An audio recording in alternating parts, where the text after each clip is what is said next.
So hello everyone, আমি লক্ষ্মীকান্ত মন্ডল। আমি একজন ওপো এসি। আজকে নিয়ে চলে এলাম ওপো একটি নিউ ভিডিও নিয়ে। ওপো A6 সিরিজ মার্কেটে অলরেডি লঞ্চ করে গেছে আমাদের ওপো A6 সিরিজ। তো চলুন দেখে নেওয়া যাক কি কি মডেল রয়েছে ওপো A6 সিরিজের মধ্যে। তো মডেলগুলি হলো ওপো A6X, ওপো A6 আর ওপো A6 Pro।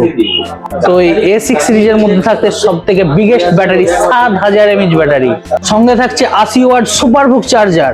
তো এন্টারটেনমেন্ট করুন বা ব্লগিং আপনি ইউজ করতে পারবেন লং টাইম বিগ ব্যাটারি।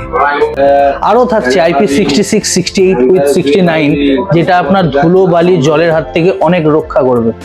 তাছাড়াও থাকছে ফোনটির মধ্যে 3900 mm square VC cooling chamber, যেটা আপনার ফোনটা গরমের হাত থেকে বাঁচাবে। এছাড়াও থাকছে 120 Hz ultra brightness display. Gaming হোক বা মাল্টিটাস্কিং, এর পারফরমেন্স হবে সুপার স্মুথ। তো এই অসাধারণ ফোনটি নিতে হলে আজই চলে আসুন আমাদের নিকটবর্তী লাইটজন মোবাইল শোরুমে।